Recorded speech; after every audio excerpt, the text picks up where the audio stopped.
Hello everyone, welcome to M. पिछली video में हमने जंतुओं की गति के बारे में देखा था और ये भी जाना था कि जंतु गति करने के लिए अपने शरीर के किस अंग का प्रयोग करते हैं, और हमने बकरी और मछली में तुलना भी करके देखा था। आज हम उसके आगे कंटिन्यू करेंगे। तालिका 2.6 विभिन्न परिवेशों में पाए जाने वाले जंतु और पौधे। विभिन्न मतलब अलग अलग जो वातावरण है उसमें कैसे जीव जंतु पाए जाते हैं और कैसे पौधे पाए जाते हैं। मतलब मरुस्थल में कैसे पाए जाते हैं, पानी में कैसे पाए जाते हैं। तो अलग अलग वातावरण में, अलग अलग जलवायु में कैसे जीव जंतु पाए जाते हैं और कैसे पौधे पाए जाते हैं, हम इस तालिका में देखेंगे। जैसे मरुस्थल में, पर्वतीय क्षेत्र में, महासागर में, जंगल में, और भी अन्य आपको कुछ पता हो तो आप उसे भी लिख सकते हैं। अब मरुस्थल में कैसे जीव पाए जाते हैं, कैसे जानवर पाए जाते हैं। ऊंट पाया जाता है। और कैसे पौधे होते हैं, कटीले पौधे होते हैं, नागफनी के पौधे होते हैं। पर्वतीय क्षेत्रों में हमने देखा है शंकुधारी वृक्ष होते हैं, देवदार का वृक्ष। महासागर में मछली होती है, जंगल में शेर और भी बहुत से जानवर होते हैं। तो हमने ये देखा इस तालिका से कि जो जानवर हैं और पौधे हैं वो अलग अलग जलवायु में, अलग अलग परिवेश में अलग अलग तरीके होते हैं। मरुस्थल में कुछ और होंगे, पर्वतीय में कुछ और, महासागर में कुछ और, सब अलग अलग होंगे। कुछ भी मतलब सेम नहीं होगा कि मरुस्थल में जो होंगे वो पर्वतीय भी होंगे वही महासागर में, ऐसा नहीं होगा। विभिन्न क्षेत्रों में पाए जाने वाले जंतुओं और पौधों के संबंध में आपके क्या अवलोकन हैं? अपने अवलोकनों पर सहपाठियों के साथ चर्चा करें। अब जो विभिन्न क्षेत्र में जंतुएं पाए और पौधे पाए जाते हैं, तो हमने ये देखा कि जो विभिन्न क्षेत्र में जंतु और पौधों पाए जाते हैं वो सब बहुत अलग है, बहुत विविधता है सब में। सब एक ही जगह जो पाया जाता है वो दूसरी जगह मतलब दूसरी जलवायु में सेम नहीं होगा, अलग अलग होगा। तालिका 2.6 में आप देख सकते हैं कि एक प्रकार के क्षेत्र में पाए जाने वाले पौधे एवं जंतु अन्य प्रकार के क्षेत्रों में पाए जाने वाले पौधों और जंतुओं से भिन्न होते हैं। तो वही बताया ना हमने कि जो एक प्रकार के परिवेश में जंतु हैं वो दूसरे प्रकार के जो परिवेश होगा उसमें जो जीव जंतु होंगे वो अलग अलग होंगे। कक्षा में चर्चा के दौरान एलेक्स को याद आया कि उसने राजस्थान के मरुस्थलों में मोटे और मांसल तने वाले नागफनी के पौधों को देखा था। अब क्लास में एक बच्चा है एलेक्स, उसको याद आया कि उसने राजस्थान के मरुस्थलों में मोटे और मांसल तने वाले नागफनी के पौधे को देखा था।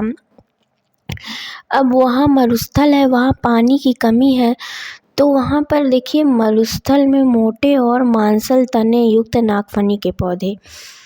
अब मरुस्थल में पानी की बहुत शॉर्टेज होती है, तो वहाँ पे जो नागफनी का पौधा है वो अपने पत्तियों को कांटे में बदल लेता है ताकि वो वाष्पोत्सर्जन जो है वो बहुत मतलब उसमें पानी की आवश्यकता होती है तो वो कैसे करेगा।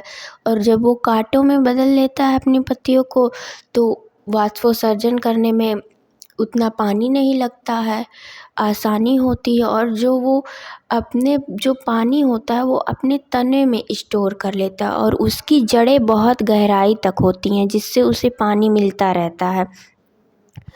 इसीलिए मरुस्थल के पौधे कटीले होते हैं और जो है मांसल मतलब पानी होता है तने में, वो अपने पानी स्टोर किए रहते ताकि पानी की कमी ना हो, और वो तभी तो इतने दिन तक रहते हैं। अभी जो हम पौधा जो हमारे आसपास पौधा है, अगर वो सब पौधा मरुस्थल में लगा दिया जाए तो क्या वो उतने दिन तक टिक पाएगा? बिल्कुल नहीं टिक पाएगा। तो अलग अलग परिवेश में अलग अलग जो पौधे और जानवर हैं वो अपने आप को उसी के अनुकूल ढाल लेते हैं। माया बताती है कि उसने हिमाचल प्रदेश में हिमालयी क्षेत्र में देवदार के वृक्षों को देखा है। अब एक बच्ची है माया, वो भी कहती है कि मैंने हिमालय क्षेत्र मतलब हिमाचल प्रदेश में जो हिमालयी क्षेत्र है उसमें मैंने देवदार के वृक्षों को देखा है, पर्वतीय क्षेत्र में देवदार का वृक्ष। अब यहाँ देखिए शंकुधारी वृक्ष है, तो यहाँ कभी कभी बर्फ़बारी भी होती है, तो जब बर्फ़ गिरेगी तो यहाँ बहुत आसानी से नीचे चली जाएगी, इसलिए यहाँ पे जो भी पेड़ पौधे होते हैं वो शंकुधारी के मिलेंगे आपको।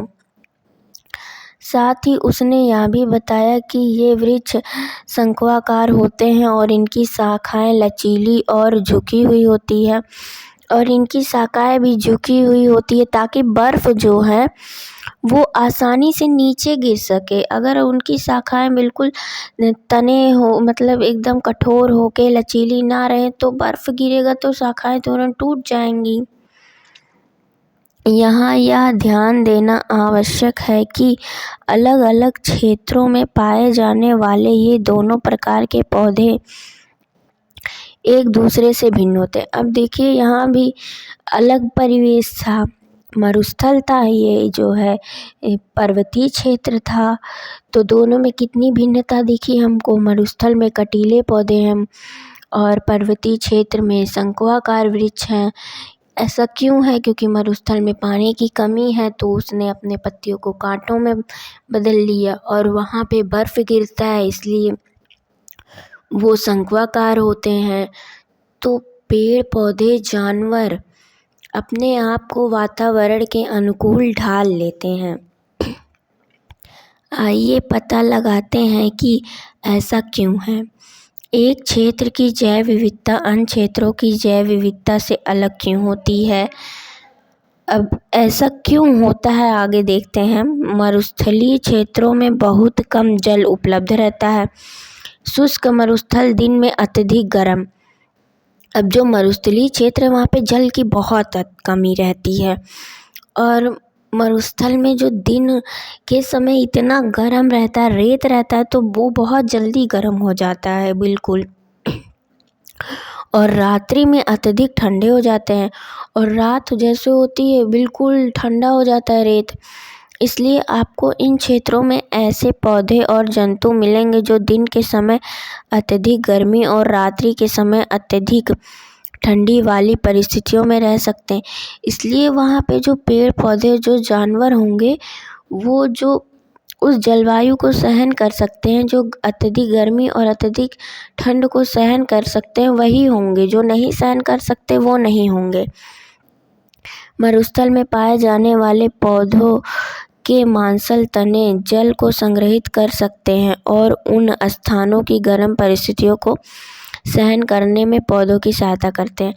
अब जो मरुस्थल में पौधे होते हैं वो कटीले होते हैं, मांसल तने होते हैं, उनके तनों में पानी स्टोर रहता है, तो वो गर्म परिस्थिति में भी रह सकते हैं और ठंडी परिस्थिति में भी। वो उनकी जड़ भी अंदर तक बहुत गहराई तक होती है, इसलिए उनको पानी की कमी नहीं होती, और वाष्पोत्सर्जन करने में भी उनको ज़्यादा आवश्यकता नहीं होती है पानी की, तो इसीलिए वो अपने आप को उस परिस्थिति में ढाल लेते हैं। तो आज की वीडियो को हम यहीं पर एंड करते हैं, मिलते हैं अपने नेक्स्ट वीडियो में।